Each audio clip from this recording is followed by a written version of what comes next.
दिलं होतं, आम्हाला ही निवडणूक लढवायची नाही. साहेब म्हणल्यावर तुमचं पेपरला नाव आले, तुम्ही लढवा. ही गंमत का करायची होती? कारण त्यांची सगळ्यांची एकी राहिली पाहिजे म्हणून मी ती गंमत केली होती. दुसऱ्या दिवशी 9च्या 9 जाऊन म्हणले ही निवडणूक आम्ही लढवू शकत नाही, ही निवडणूक तुम्हाला लढवा. आणि त्यावेळेस मला मुख्यमंत्री पंकजाताई त्यावेळेस ग्रामविकास मंत्री होत्या, त्यांनी सुद्धा एक 10-15 दिवस त्यांचा सगळा कार्यभार जो आहे तो बंद करून त्या निवडणुकीमध्ये लक्ष घातलं होतं. सगळ्यांनी, सर्व नेते मंडळींनी जे म्हणून, आता जे माझ्या विरोधात होते ते विरोधातच काम करणार नाही, त्यांना मी दोष देऊ शकत नाही. कारण त्यांचा पक्षाचा उमेदवार होता. एक तर मूळ पक्षाचा जो उमेदवार होता त्यांनीच विड्रॉल केलं. म्हणजे नवरी जी आहे त्यावेळेस मंडपापर्यंत आली, पण हार घालायच्या आधीच पळून गेली, बाजूला झाली.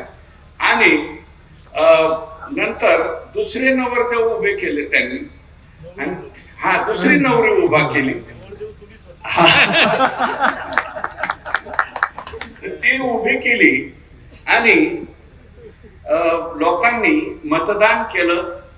सर्व पक्षभेद विसरून, जातीभेद, धर्म असलं काही मनात न ठेवता मला सुद्धा सगळ्या लोकांनी मतं दिली. आणि विशेषतः जे मतदार पक्षाला मिळणार अशी मतं सुद्धा मोठ्या प्रमाणावरती त्यावेळेस मला मिळाली. मी काही दिवस राष्ट्रवादी काँग्रेस पक्षामध्ये असल्याचं निश्चितपणे त्यावेळेस मला फायदा हा झालेला होता, हे नम्रपणे सांगतो. आणि यावेळेस मुख्यमंत्र्यांनी उमेदवार देत असताना एक अत्यंत सर्वांना बरोबर घेऊन चालणारा, सगळ्यांच्या मध्ये मिसळणारा, ज्यांनी 3 टर्म आमदारकी स्वतः ते लढलेले आहेत, आमदार म्हणून राहिले. 1 टर्म विलासराव देशमुख साहेबांच्या मंत्रिमंडळामध्ये मला वाटतं राज्यमंत्री म्हणून सुद्धा साहेबांनी 5 वर्ष त्या ठिकाणी काम केलेलं आहे. आता या स्टेजवरती राज्यमंत्री म्हणून काम केलेले आम्ही 4 लोक आहोत. आमच्यात बसवराजजी राज्यमंत्री पदाच्या बाबतीत सिनियर आहे आमच्या सगळ्यांना. नंतर बदाम आबा सिनियर आहे, मला वाटतं आबा सिनियर असतील, कारण ते 95च्या नंतर त्या कालावधीमध्ये 4.5 वर्ष होते. नंतर 99ला बसवराजजी होते, नंतर प्रकाश दादा झाले, आणि नंतर मी सुद्धा 1.5 वर्षासाठी राज्यमंत्री त्यावेळेस राहिलो. त्या 1.5 वर्ष राज्यमंत्री मताचा सुद्धा मला निश्चितपणे फायदा झाला.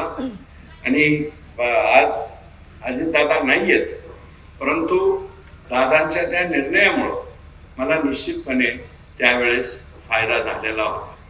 आदरणीय गोपीनाथरावांनी निश्चितपणे, आम्ही ज्यावेळेस आता बोलताना राजाभाऊ अण्णांनी म्हणजे उल्लेख केला, त्यावेळेस गोपीनाथरावजींच्या जवळ आम्ही गेलो, पंडितांना अध्यक्ष होतो, आणि प्रकाश दादा आणि मी, आम्ही दोघांना संधी दिली. त्यावेळेस आग्रहाने पंडितांनी सांगितलं होतं की हे दोघे जिल्हा परिषद सदस्य आहेत आणि हे दोघे आमदार होऊ शकतात.